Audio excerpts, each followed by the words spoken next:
Estamos de volta e dessa vez para uma das aulas mais importantes do curso. Eu falo isso porque se você não resolver o que a gente precisa resolver nessa aula, muito provavelmente o sucesso do seu aprendizado vai estar comprometido.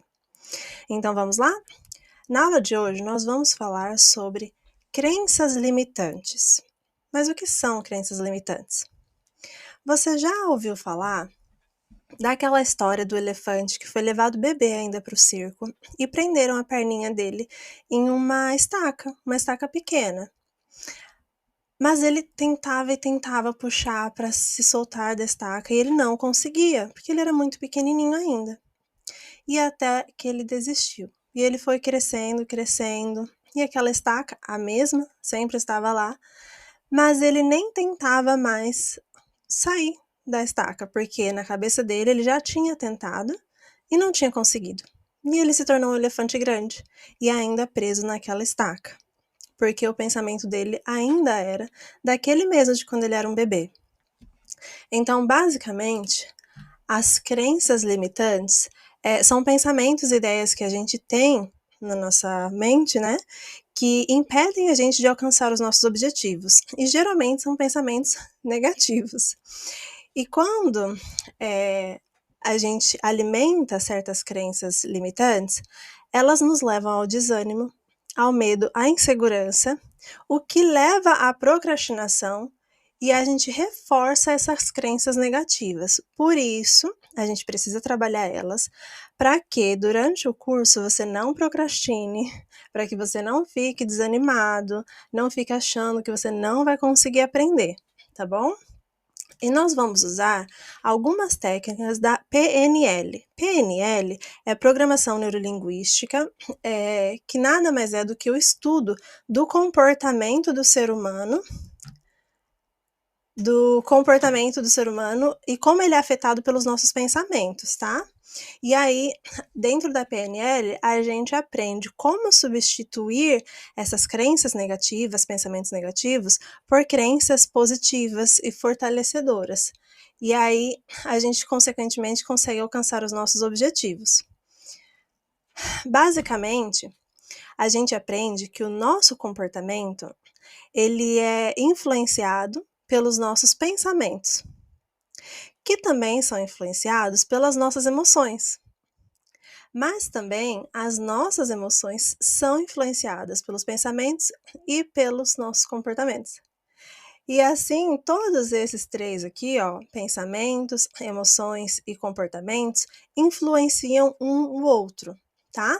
Então, por exemplo, vocês vão ver que alguns dias, na hora que a gente fizer a aula de reativar a motivação, você vai ver que alguns dias seus pensamentos e o seu comportamento estão negativos, você não quer estudar,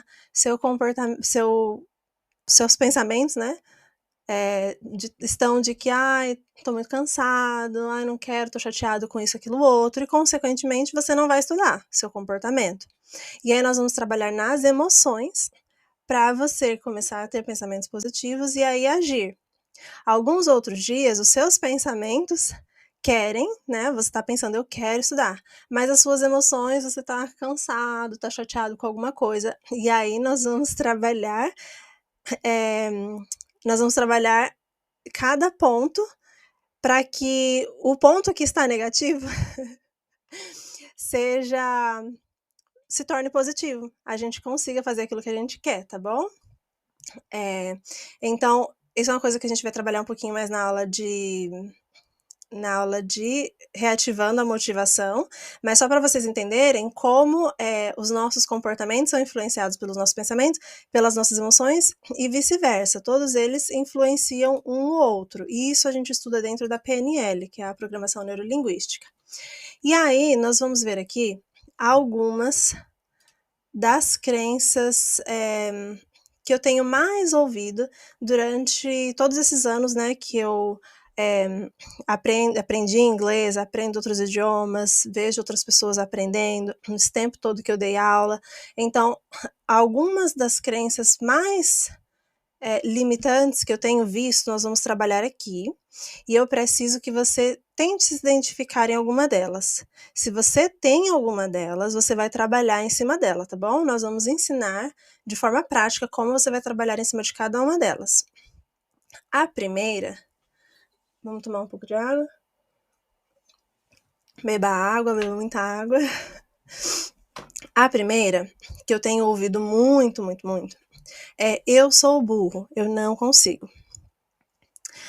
Você diria para um peixe que ele é burro por ele não conseguir subir uma árvore?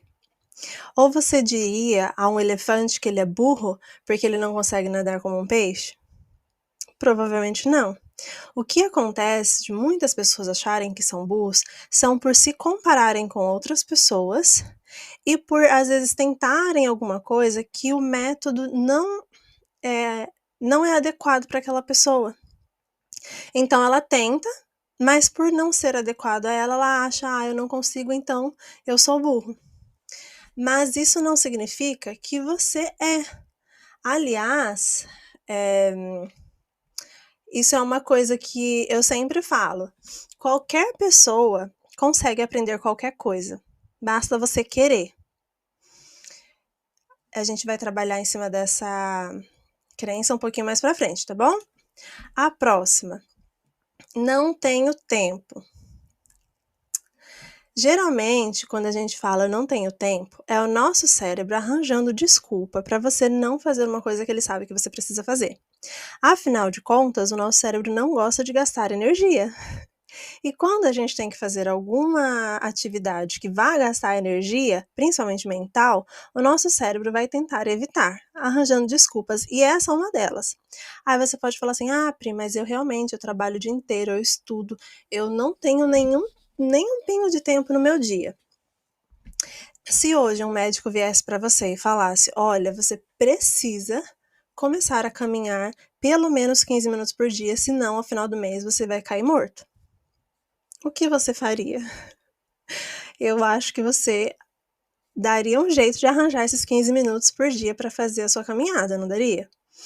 Basicamente, nós somos movidos por prioridades. Se a gente acha que uma coisa é importante, não importa quanto tempo requeira e não importa quão apertado o nosso dia seja, se você acha que é importante o suficiente, você vai arranjar um tempo. Tem uma frase que eu ouvi algumas vezes que eu acho muito interessante, que fala assim: se você tem um porquê muito forte, um motivo muito forte, o como não é um problema. Então, quando você acha que não tem tempo, é porque você provavelmente acha que aquela coisa não é importante o suficiente. Porque seu motivo é muito forte, seu porquê fazer aquilo é muito forte. No caso, a gente deu o exemplo, né, da saúde. Você vai remanejar seu tempo para conseguir fazer aquilo, tá? A próxima crença é de que é muito difícil. Muitas pessoas acham que inglês é difícil. Mas eu te garanto que se você pegar hoje para estudar russo, alemão, holandês, hebraico, mandarim, você vai falar: não, realmente o inglês é mais fácil. O inglês tem regras gramaticais muito mais fáceis do que o português. Um exemplo são as conjugações verbais. Por exemplo, nos idiomas latinos, como eu estou aprendendo agora o romeno, a gente conjuga. Então, por exemplo, no português também, né? Eu como, tu comes, eles comem, nós comemos, vós comeis. No inglês não tem isso. Não tem. Então você não vai precisar aprender uma conjugação para cada do verbo para cada pessoa. Só isso daí já vai facilitar muito sua vida, porque existem muitos verbos. Então pensa, todos os verbos você tem que aprender cada uma das conjugações para cada uma das pessoas. No inglês a gente não tem isso. O máximo que a gente tem é um S que se acrescenta em algumas palavras quando é para ele e ela. A gente vai ver isso lá nas aulas. Mas o fato de que a gente não tem esse tipo de conjugação no inglês já facilita muito. O inglês é um dos idiomas mais fáceis de todos até hoje que eu fui apresentada. E vocês vão ver isso conforme a gente for fazendo as aulas. O problema é que muitas pessoas às vezes pegam professores que não sabem explicar ou que fazem parecer uma coisa muito difícil, e aí acham que é difícil. Mas quando a gente for fazer as aulas, vocês vão ver como é uma coisa bem simples, tá bom? A próxima vai demorar muito. Você sabe quanto tempo Leonardo da Vinci levou para terminar a Mona Lisa? Ele levou de 3 a 4 anos. 3 a 4 anos em uma tela. Eu, quando era adolescente, inventei de aprender a pintar a tela. E falar para vocês, a tintura em óleo, a gente tem que fazer uma parte, né? Geralmente a gente faz o fundo primeiro. Aí você tem que esperar alguns meses para secar. No meu caso, eram telas pequenas, nunca foram muito grandes, então eram uns 2, 3 meses para secar. Aí você faz depois a outra parte, né? Aí você espera mais alguns meses. Aí depois você vai fazendo os detalhes, você tem que ficar esperando secar a tinta para quando você passar a outra, não misturar as cores. E aí, no final das contas, se você for paciente, você tem um quadro muito lindo, que a gente tem o caso da Mona Lisa e muitos outros, né? Trouxe esse como exemplo, mas existem várias. Então, não se preocupe com o tempo, tá bom? A não ser, lógico, que você tenha um prazo, fala assim, eu preciso, nessa data, já estar sabendo, porque eu vou fazer uma prova, vou fazer alguma coisa, aí é outro assunto, e isso a gente discute quando a gente faz a nossa primeira videochamada, e aí nós fazemos uma linha do tempo para você, tá bom? Mas, se você não tem um prazo para aprender, não precisa se preocupar. Faça no seu ritmo, quanto você puder por dia, e a hora que você menos vê, você já vai estar falando, tá bom? E questão de, por exemplo, quanto tempo eu vou levar para terminar? Na verdade, você nunca termina de aprender um idioma. Há 15 anos eu falo inglês, e há 15 anos eu aprendo palavras novas. Há 33 anos, esse ano 33, eu falo português, e há 33 anos eu aprendo palavras novas. Não existe nunca você terminar de aprender um idioma. Então, a base gramatical,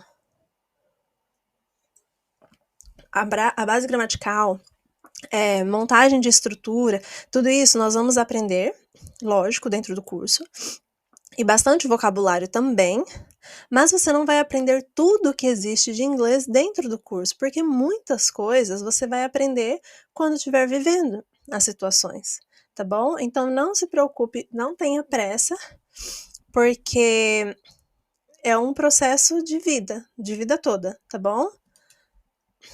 A próxima é não tenho talento. Esses dias eu vi um post de um professor neurocientista que eu sigo no Instagram, e ele comentando sobre, se eu não me engano, foi uma cantora, algo assim, e aí no final ele falou assim, só mencionando que ninguém nasce com talento, mas isso é assunto para outra hora. E eu peguei nisso, porque há alguns anos atrás, eu tinha aula, estudei no Sul, e no internato, e tinha uma professora de música, ensinava a gente, né, nós participávamos de um coral, ela ensinava a gente as canções, tudo, e eu tinha muita vontade de aprender vibrato.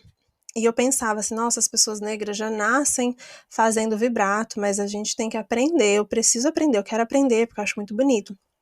E eu cheguei na professora e perguntei para ela, falei, você pode, por favor, me ensinar como faz o vibrato? Eu queria tanto aprender a fazer. E ela falou para mim, se você não nasceu com ele, desiste, você não vai aprender. E por algum tempo, eu aceitei aquilo que ela falou.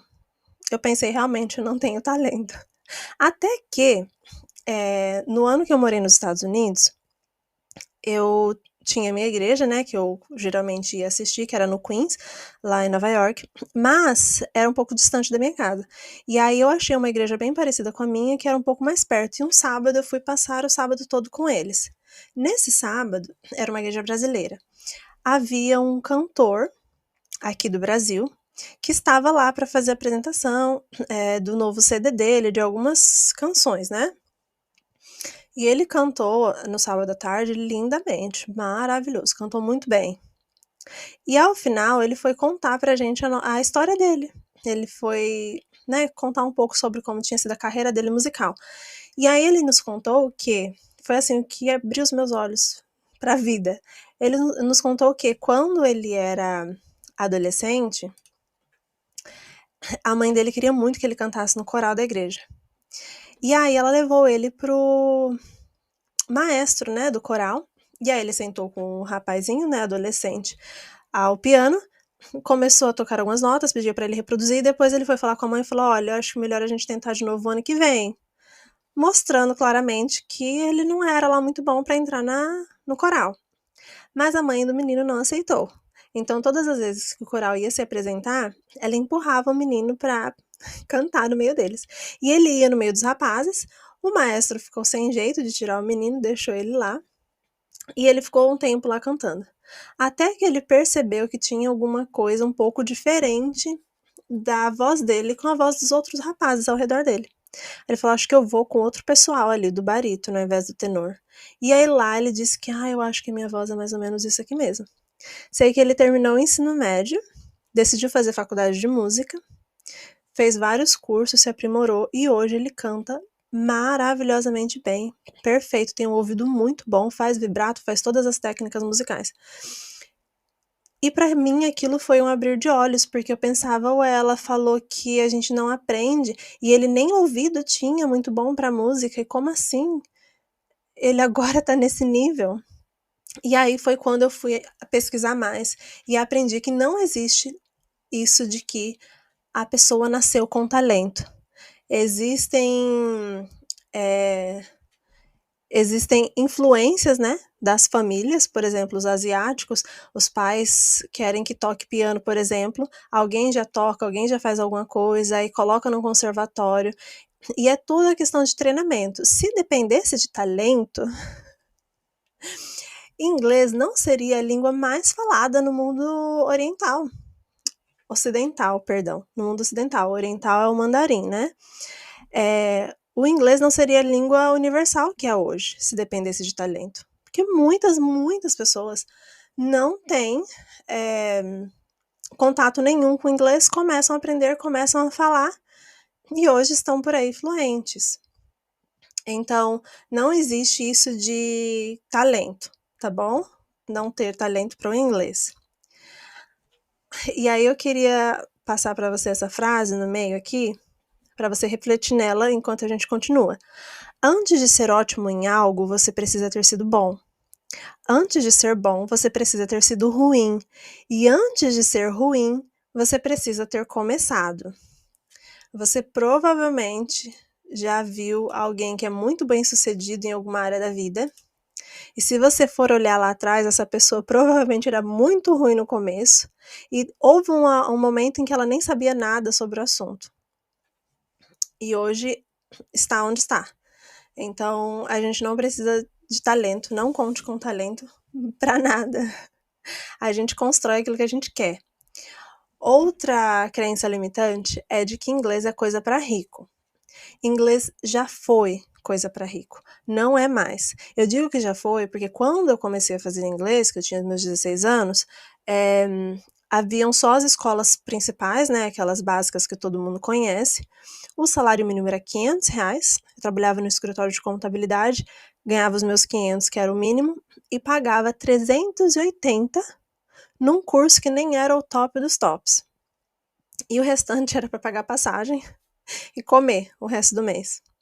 Então, naquela época, realmente, na minha sala de aula, por exemplo, eu era a única pobre. O restante eram todos filhos de pessoas ricas, pessoas bem-sucedidas. Então, naquela época era assim. Hoje em dia, não existe mais isso de que é coisa para rico. Qualquer pessoa consegue ter acesso a um bom curso de inglês. Outra crença limitante é: tenho vergonha. Por que as pessoas têm vergonha de falar inglês, você sabe? Se não, eu vou te falar. A gente geralmente tem vergonha de falar um idioma quando a gente está aprendendo pelo medo do julgamento do outro, do que o outro vai falar se a gente não falar como a gente acha que deve ser o perfeito. Então, como o nosso cérebro é programado para nos proteger, inclusive de ataques psicológicos, ele vai tentar evitar que você se coloque numa situação de risco de ser criticado, para você não ser atacado de alguma forma. Então, por isso que acontece, por isso que muitas pessoas têm vergonha. A próxima é: eu não consigo. Tomar um pouquinho de água.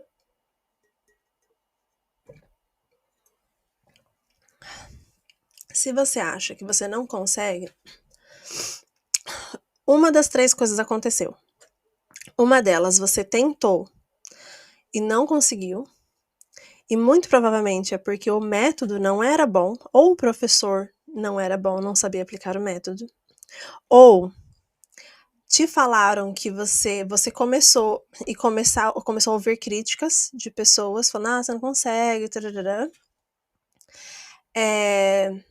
O que acontece muito, muito, muito, muito. Ou você disse a si mesmo que você não consegue, como uma estratégia de evitar realmente se colocar nessa situação de possível fracasso. Que isso é uma coisa também que o nosso cérebro vai tentar evitar. Uma das 3 coisas, tá? E a gente já vai trabalhar em cima dessa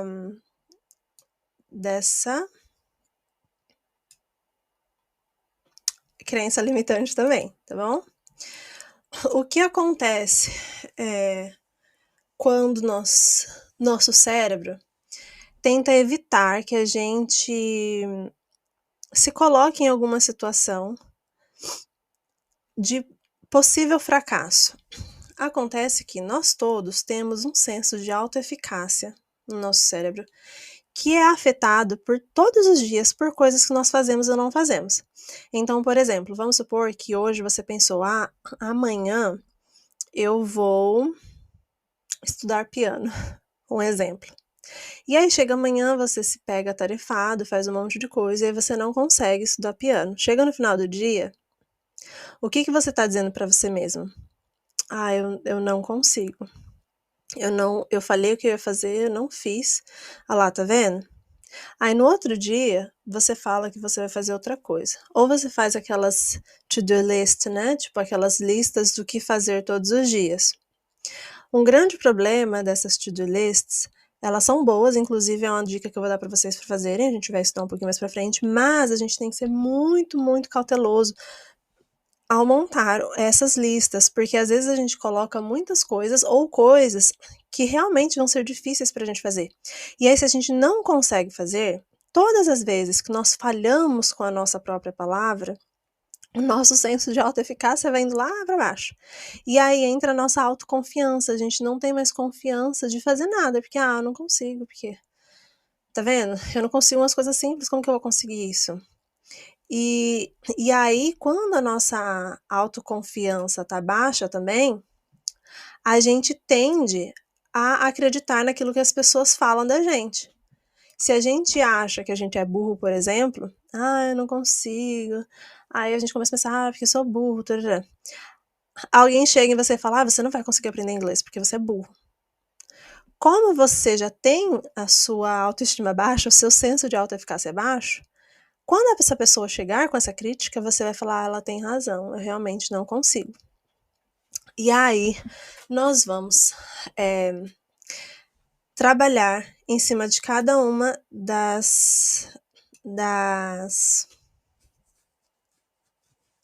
em cima de cada uma dos pontos que a gente viu, tá?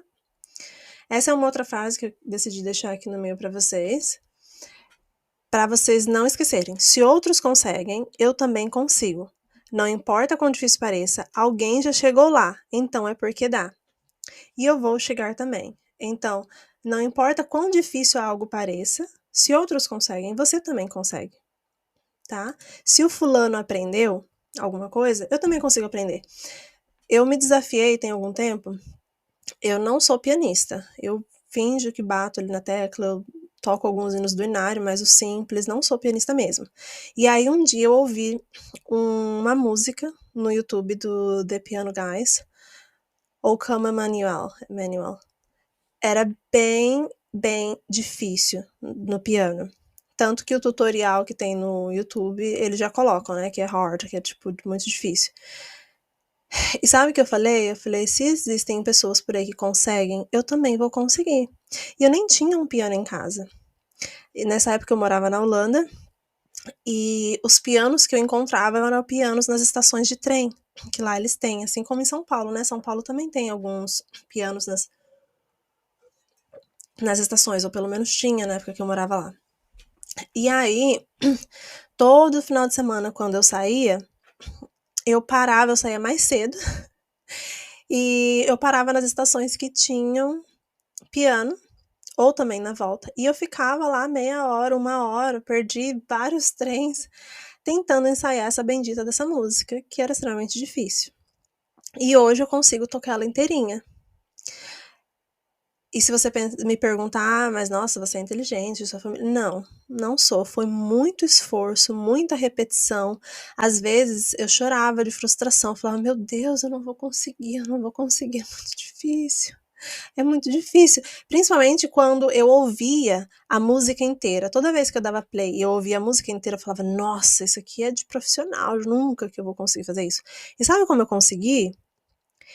Eu fui treinando pedacinho por pedacinho, eu não ouvia mais a música inteira. Eu ouvia 20 segundos, treinava aqueles 20 segundos, ficava lá aqueles 20 segundos, repetindo, repetindo, repetindo. Tava boa naqueles 20 segundos, eu falava, ok, vamos para os próximos 20. E os próximos 20 eu ouvia, repetia. E assim eu quebrei uma música de 5 minutos, eu acho que ela tem uns 5 minutos, em várias partes pequenininhas, e eu focava só naquelas partes pequenininhas e treinava muito aquelas partes pequenininhas, até eu conseguir trocar, tocar toda a música.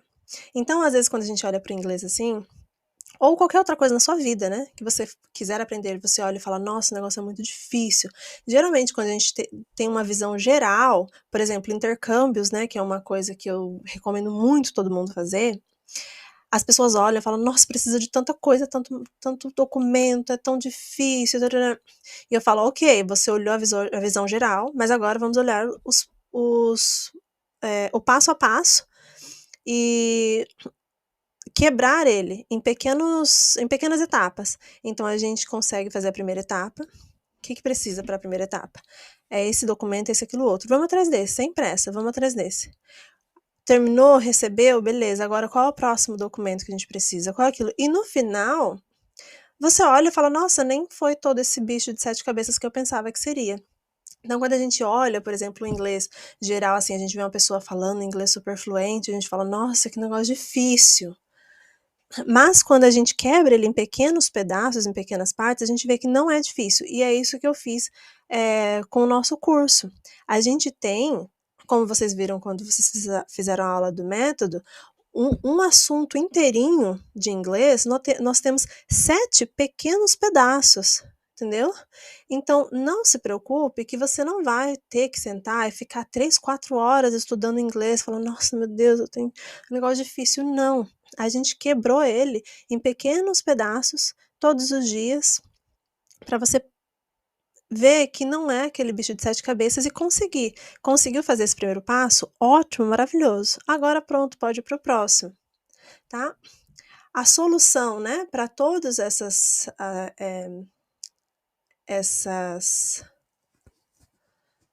crenças que a gente viu, primeiro você vai ter que identificar. Identifica qual dessas daqui você tem. E se não for nenhuma dessas também, para um pouquinho, tenta se analisar, pensar quais crenças que estão te impedindo de aprender, estão te limitando. Primeiro você vai identificar. Segundo, você vai reprogramar. Agora vamos lá, como assim reprogramar? Essa primeira, sou burro. Toda vez que você pensar sou burro, vier na sua cabeça esse pensamento quando você estiver sentado para estudar inglês, igual eu lá no piano, ai, sou burra, não consigo. Toda vez que você vier o pensamento de sou burro, você vai mudar esse pensamento e falar, e se você puder falar em voz alta, ainda melhor. Falar, não sou burro, eu sou inteligente, posso não ter conseguido no passado, mas porque não fizeram direito comigo, mas eu sou inteligente, eu consigo. Se outros conseguiram, eu também consigo. E eu sou extremamente capaz de aprender isso como qualquer outra pessoa, tá? Você vai substituir essa reprogramação, nada mais é do que você pegar um pensamento ruim que você tá tendo, e você não consegue deletar ele, mas você vai sobrepor ele com um pensamento positivo. Então, por exemplo, Deixa eu pensar aqui. Eu vou usar o exemplo do piano, né, que a gente já tinha falado. Você senta pra tocar, olha assim, fala, nossa, o negócio é muito difícil e tal.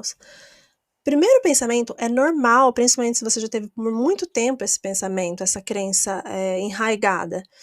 É normal que o primeiro pensamento seja esse. E não se martirize por pensar assim, tá? Não é sua culpa, foram pessoas que colocaram isso em você, foi, às vezes, por você não conseguir, não ter tido explicação, conhecimento a respeito de como lidar com isso, tá?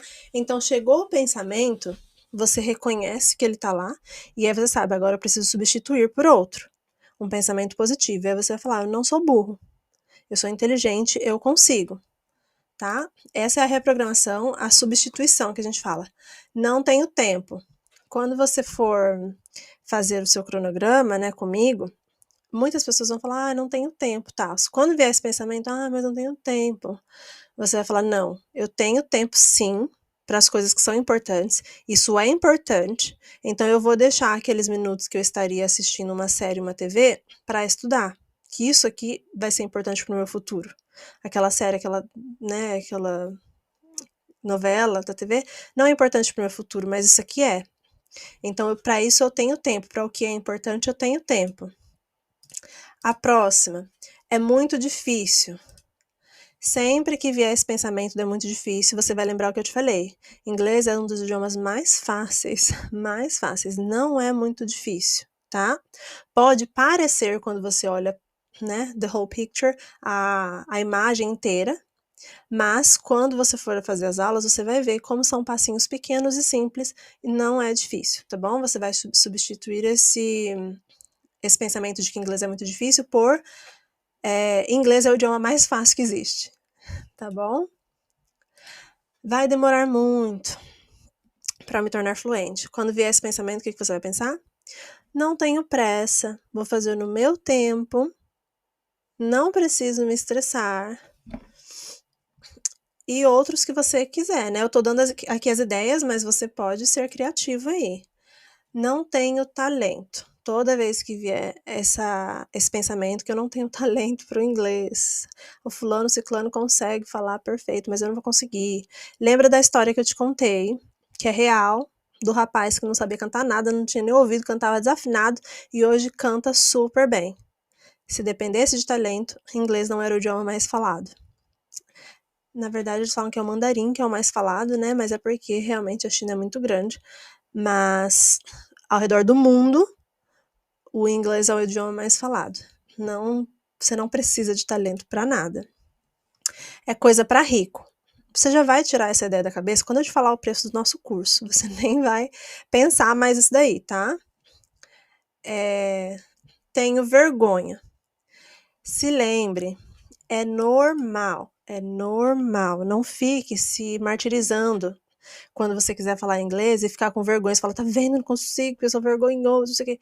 Primeira coisa que você tem que pensar é normal. É normal, tá bom? É o meu cérebro tentando me proteger, fazendo a função dele. Mas eu não preciso ter vergonha. Por quê? Nas nossas aulas de conversação, geralmente, eu tenho certeza que isso vai acontecer. Porque geralmente as pessoas, nas primeiras aulas, não querem falar, por vergonha. Mas eu quero que você saiba que as nossas aulas são um ambiente seguro, tá? Você pode se expressar sem medo de ser julgado. Você já ouviu aquela história dos sapinhos que estavam fazendo uma corrida até o alto de uma torre? E aí, todo mundo, os outros sapinhos, ficavam, nossa, eles não vão conseguir chegar lá, tal. E todos os sapinhos iam desistindo na metade do caminho, até que um sapinho conseguiu. E aí, quando eles foram, né, congratular ele não estava ouvindo, não entendia o que os outros estavam falando, e aí eles descobriram que ele era surdo. Ou seja, ele não estava ouvindo o que os outros estavam falando. Então, uma das coisas que a gente precisa trabalhar é a mesma coisa do medo. Entender que a vergonha é normal, o medo é normal. Mas se a gente deixar essas coisas pararem, a gente não vai alcançar os nossos objetivos. Você acha que eu não tive medo de ir sozinha para um país que eu não tinha ninguém? E eu não fiz isso uma vez, fiz isso 3 vezes. Não tinha ninguém. Sem pai, sem mãe, sem tio, sem tia, porque muitas pessoas vão para fora porque tem um parente, né? Eu não tinha ninguém. Tinha 22 anos. 22? 23? Não lembro. A primeira vez que eu saí. Você acha que eu não tinha medo? Lógico que eu tinha medo. Eu morria de medo. Aquele frio na barriga, aquele meu Deus. Lógico que eu tinha medo. Mas eu deixei que o medo me parasse? Não deixei que o medo me parasse. Se ele tivesse me parado, eu não estaria hoje aqui com a bagagem que eu tenho, a experiência que eu tenho e para te ajudar. Então, a gente tem que entender que certas coisas são normais para o nosso cérebro, são normais, até saudáveis. O medo é uma coisa saudável pra gente. A gente só não pode deixar que chegue a um ponto de parar a gente, de atrapalhar a nossa vida. E isso que a vergonha faz. Então, nas nossas aulas de conversação, agora por você já ter esse entendimento, eu espero que você pense, eu tenho vergonha? Tenho, mas eu vou falar assim mesmo com vergonha, tá bom? E aí eu não consigo. Lembra a história do sapinho que eu falei? Era pra eu ter falado do sapinho aqui, ó. O sapinho, só pra vocês lembrarem da aula que a gente viu do método, lembra que eu falei de gatilhos de memória? Que são a primeira aula de todos os métodos, né, de todas as aulas, o primeiro passo, eu sempre trago gatilhos para vocês lembrarem o que a gente estudou na aula anterior e o cérebro entender que é algo importante. Você percebeu o que eu fiz aqui? Olha só o que eu fiz aqui. Eu coloquei várias imagens, né? Eu estudei, eu me programei, eu fiz um script, né? Antes de gravar essa aula. Mas lógico que eu não ia fazer um monte de escrita para você aqui nos meus slides. Então o que eu fiz para que eu lembrasse, meu cérebro resgatasse lá da memória de longo prazo aquilo que eu estudei para falar para vocês, eu coloquei alguns gatilhos de memória. Tá vendo? Ó, gatilho de memória. Então, quando eu olho para essas coisas, o meu cérebro é um gatilho. Ele busca lá da memória de longo prazo a informação que eu já estudei, que eu coloquei aqui na hora que estava fazendo, e aí eu lembro o que falar para vocês. Viu que legal como que é a nossa memória? Eu sou apaixonada. Vocês sabem que eu sou apaixonada pelo cérebro, como ele funciona.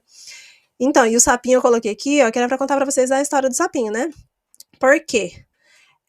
Geralmente, quando a gente fala que não consegue, lembra que eu falei pra vocês? Que as pessoas falando, não vai conseguir, você não consegue, e é a mesma coisa do sapinho, né? O que é isso aqui? É um escudo.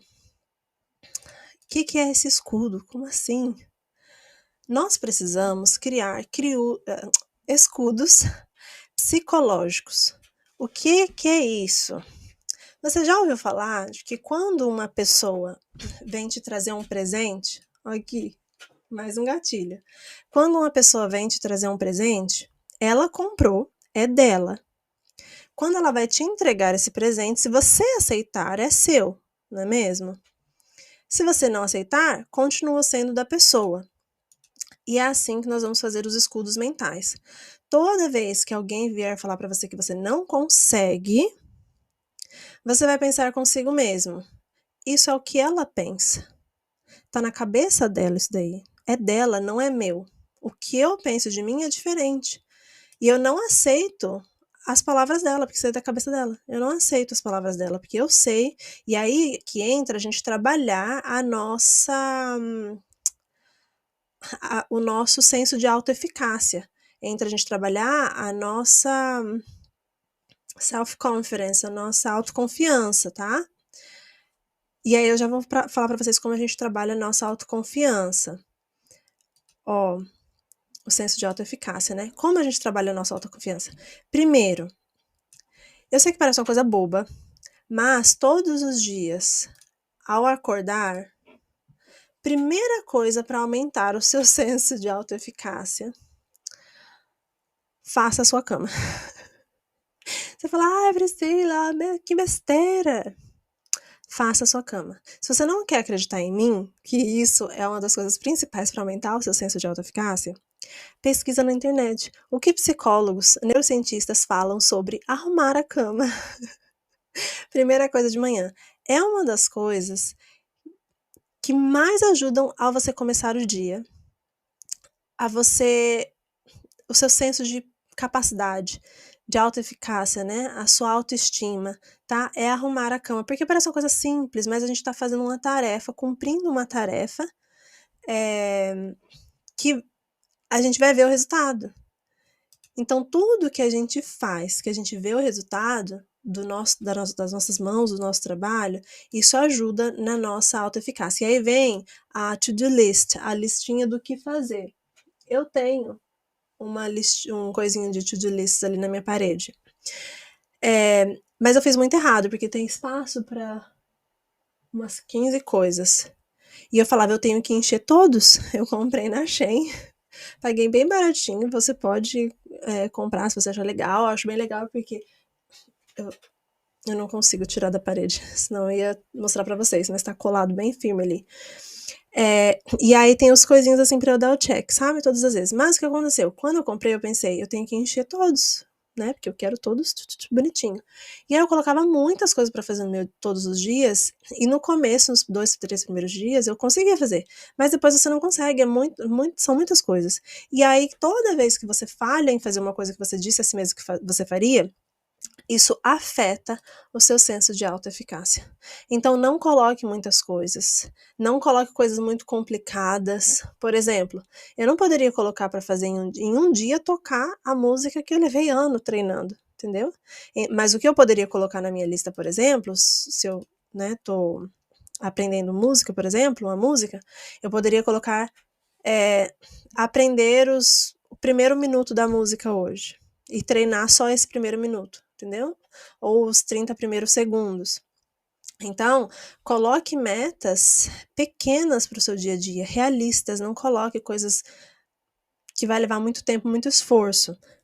Até porque, se for uma coisa que vai levar muito esforço, a tendência é que você vá procrastinando essa coisa, vá deixando para depois, porque o seu cérebro não quer gastar esforço. Então, tente quebrar as coisas grandes de muito esforço em coisas pequenas, mais simples. E outra coisa é pratique a autocompaixão. Haverão dias em que você realmente não vai conseguir fazer, porque às vezes surge uma... Por mais que a gente planeje os nossos dias, a maioria das vezes não sai tudo da forma que a gente planeja. Acontece uma coisa ou outra, alguém pede um favor. Isso é uma coisa que eu lutei muito quando eu comecei essa minha listinha, porque eu falava, nossa, amanhã meu dia vai ser assim, vou conseguir fazer todas as coisas da minha lista. E aí no dia seguinte, por exemplo, minha cunhada pedia pra eu olhar a neném. E com a criança eu não conseguia fazer tudo. E eu ficava tão frustrada, com tanta raiva, porque eu falava, nossa, agora eu tenho que fazer isso, tenho que ficar com ela, eu não vou conseguir fazer minhas coisas, entendeu? Ou meu esposo falava, amor, a gente precisa ir no centro, precisa fazer alguma coisa.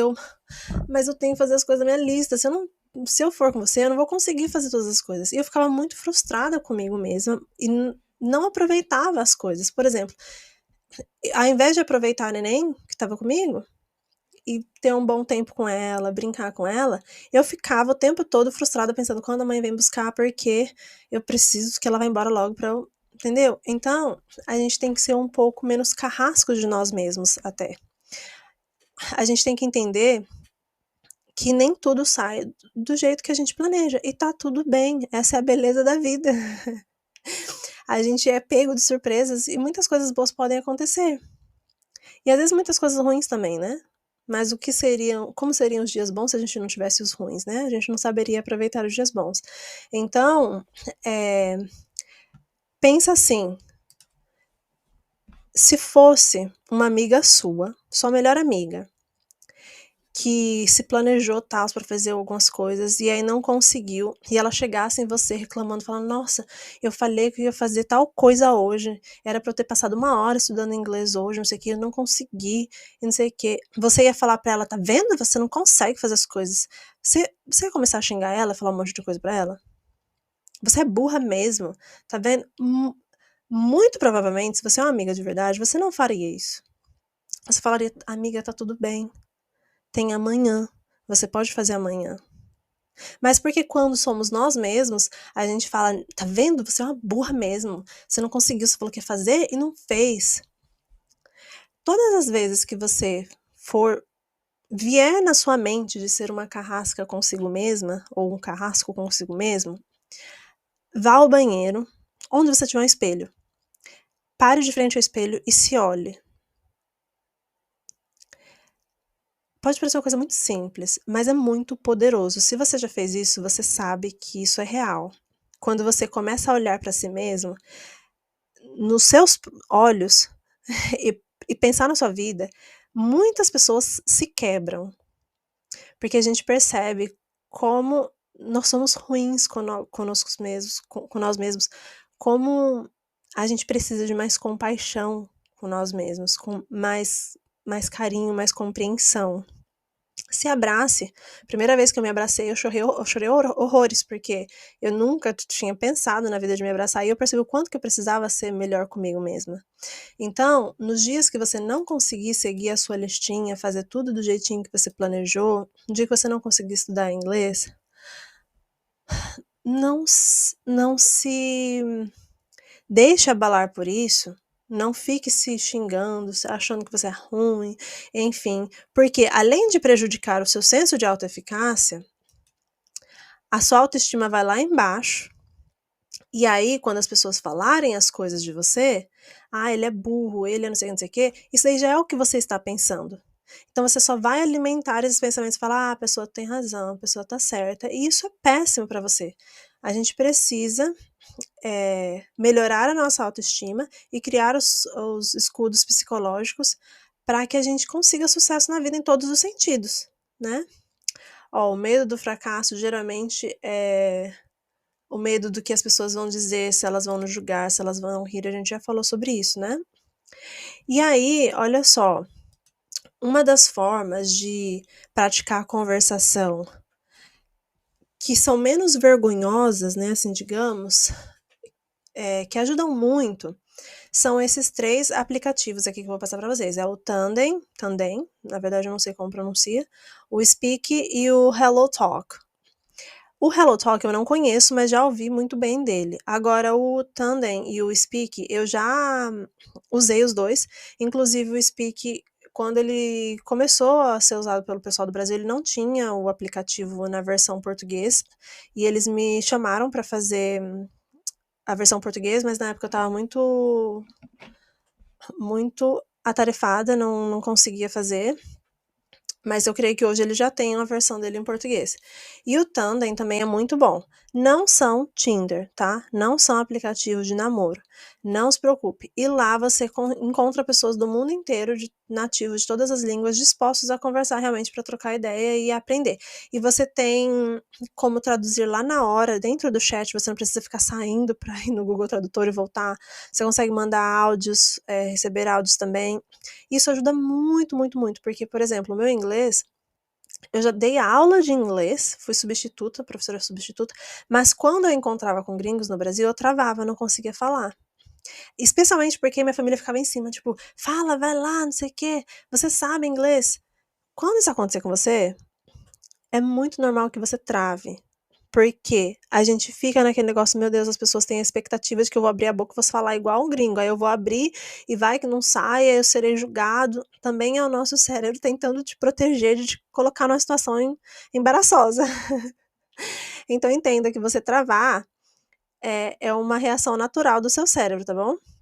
Mas como você faz para começar a criar essa naturalidade de falar sem travar, sem medo? Você precisa começar aos poucos. A gente vai ter nas aulas de conversação, e aí se você puder, né, achar alguém para conversar também em inglês através desses aplicativos, por exemplo, ou de outras formas também, é muito, muito bom. A primeira pessoa que eu conversei em inglês de fora, era um indiano, mas o inglês dele era muito difícil para mim na época, tanto que ele me ligava da Índia e eu fingia que eu não estava conseguindo entender, que a ligação estava ruim, e realmente era muito barulho lá onde ele estava, não sei, enfim, era muito barulhento, e ele pagava caro as ligações, e eu não tô te entendendo, enfim. E também a vergonha, né? Não tinha coragem de conversar. Depois eu fiz amizade com um rapaz da Holanda, por incrível que pareça, que depois de 15 anos eu o conheci pessoalmente quando fui pra Holanda.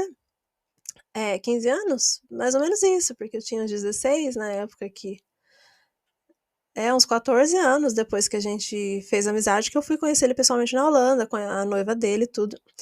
E nós conversávamos. E quando a gente começou a fazer ligação, só ele falava. Eu não falava, eu só digitava, porque eu tinha muita vergonha. Só digitava.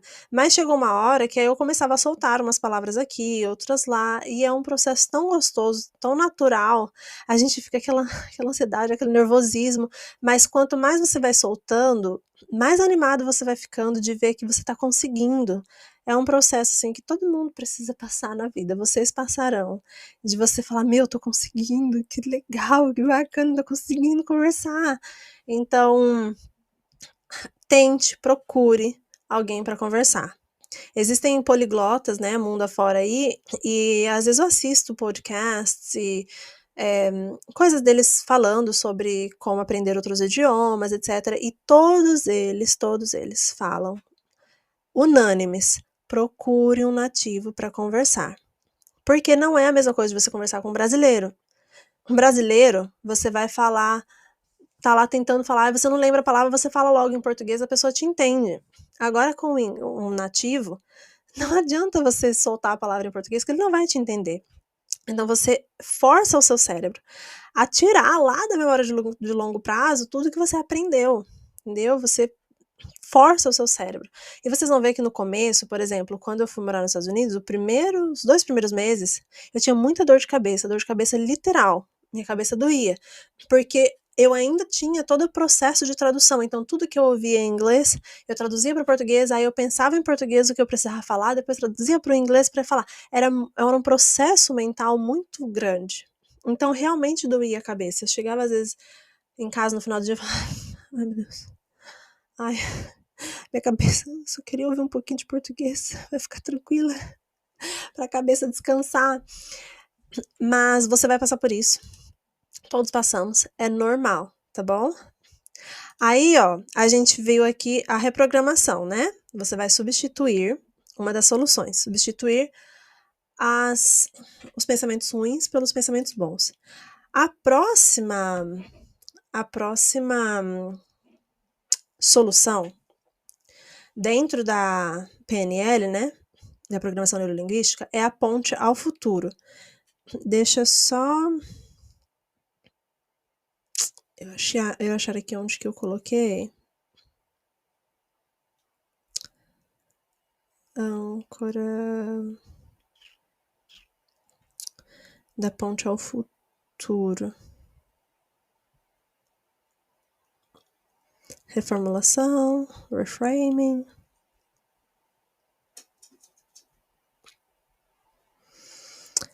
A ponte ao futuro eu não tô achando aqui, mas eu lembro sim, lógico.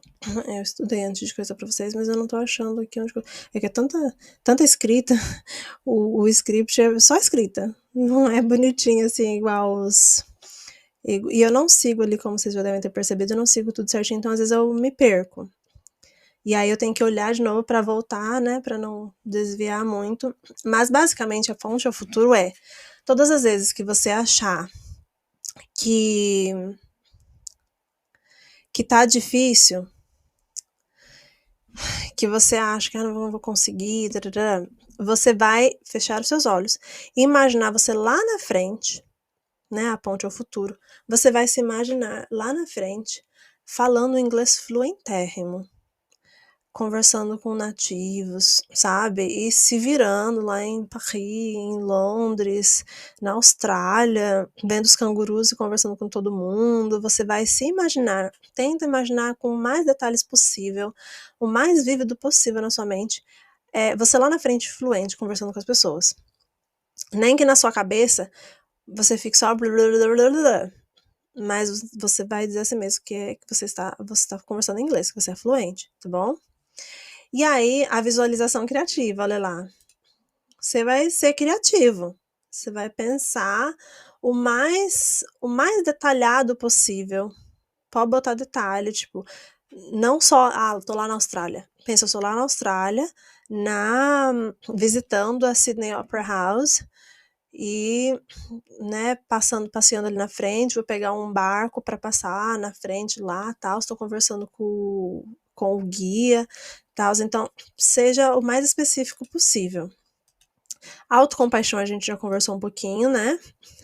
Olhar para o inglês como uma oportunidade de crescimento. Então, olha, pensa, por exemplo, no seu serviço, como você pode melhorar, na sua vida, como você pode melhorar, todas as coisas que você pode melhorar aprendendo o inglês, tá? A ancoragem. Essa é bem interessante, deixa eu tomar.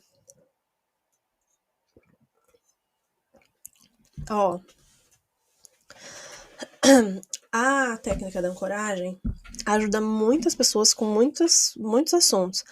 Mas aqui no inglês você vai ver que ela vai te ajudar muito, muito, muito se você fizer correto. Então, a âncora, você vai olhar para trás no seu passado e vai lembrar de um momento em que você se sentiu muito confiante, que você falou, nossa, eu realmente consegui. Vamos supor que quando você se formou, se graduou no ensino médio ou na faculdade, um momento de muita felicidade, que você se sentiu muito confiante, tá?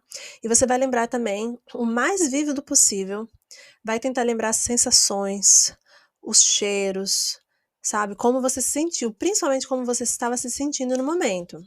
A energia, sabe, do local, de todo mundo ao redor. Tente lembrar o mais vívido possível, com seus olhos fechados. E aí, no momento que você estiver sentindo isso, você vai começar a fazer um gesto simples. Simples. Pode ser, por exemplo, batendo o seu pé levemente.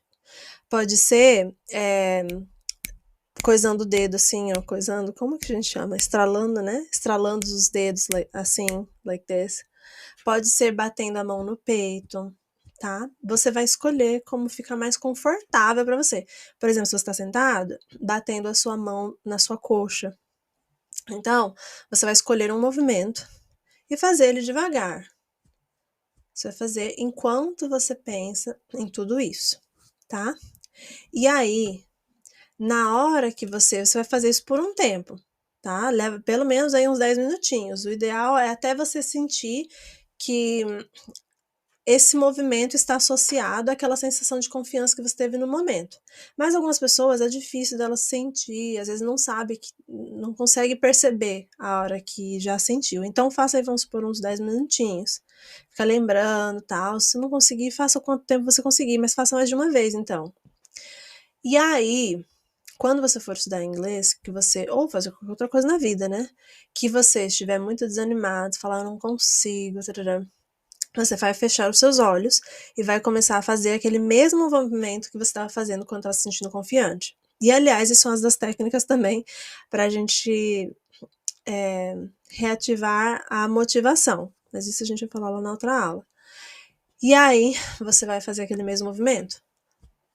E você vai fazer ele repetir, repetir, repetir. E você vai voltar, o seu cérebro vai, já que ele associou esse movimento, aquela sensação, ele vai trazer novamente aquela sensação. E aí você vai conseguir começar a estudar se sentindo confiante, realmente eu consigo tal. É incrível como o nosso cérebro trabalha.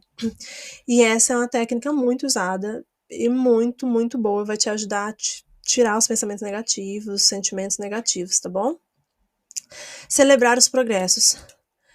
Todas as vezes que você conseguir fazer aquilo que você falou que ia conseguir e que ia fazer, conseguir estudar inglês hoje, conseguir fazer as coisas, celebre.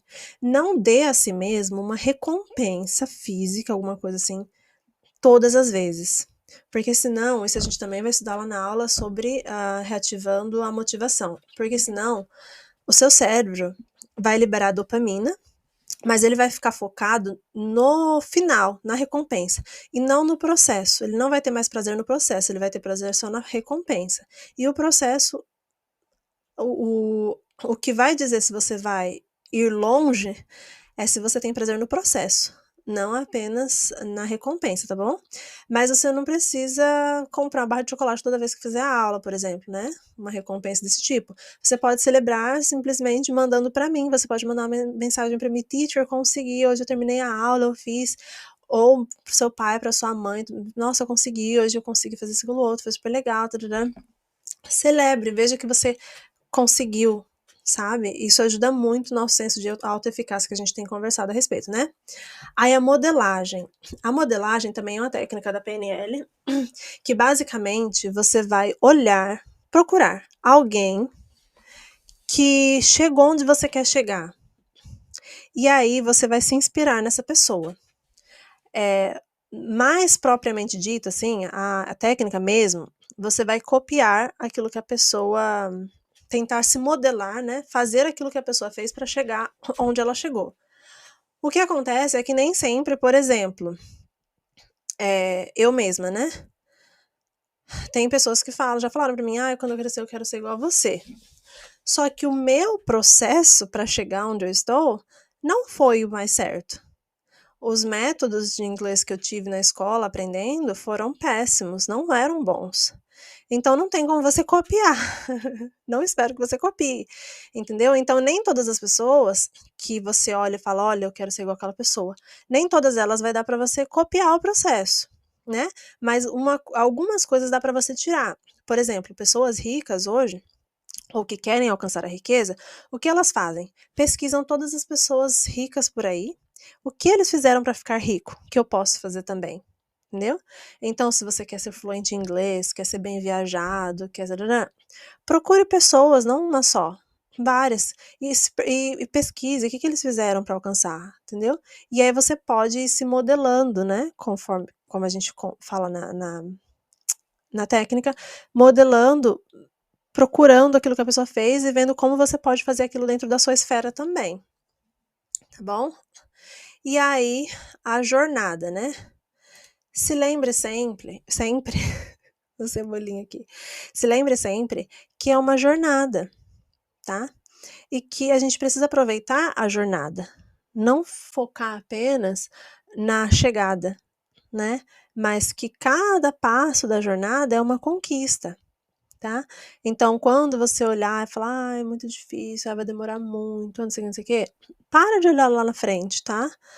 Olha o hoje, olha o amanhã e aproveita. Diga a si mesmo: eu estou numa jornada, estou aproveitando, vou aproveitar muito. Fica aparecendo, né? O tempo todo isso aqui. Não sei como tirar, sou meu esposo.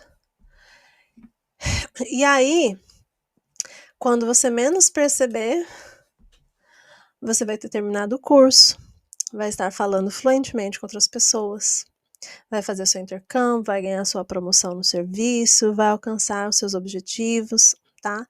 Então, se você não focar tanto no final, quando você menos esperar, você vai chegar no final. Você fala: nossa, já cheguei. Então, essa é a aula de hoje.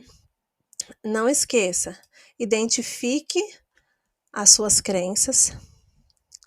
Toda vez que vier uma delas, você vai reprogramar, vai substituir por outra crença, tá? Uma positiva, né? Tente fazer a ponte ao futuro. Nos momentos que você achar que tá difícil, não sei o quê, nesses momentos você olha lá na frente, você já bem sucedido, já viajando, fazendo tudo que você quer fazer. Pratique a autocompaixão todos os dias. Entenda que é uma oportunidade de crescer, não apenas profissionalmente, né, mas como pessoa, intelectualmente também. Tente fazer a abordagem da ancoragem, a técnica da ancoragem da PNL. Lembra dos movimentos. Celebre os pequenos progressos diários, né? Faça modelagem se possível, ache alguém para você se inspirar e aproveite a jornada. Então, a nossa aula de hoje é essa. Te espero na próxima.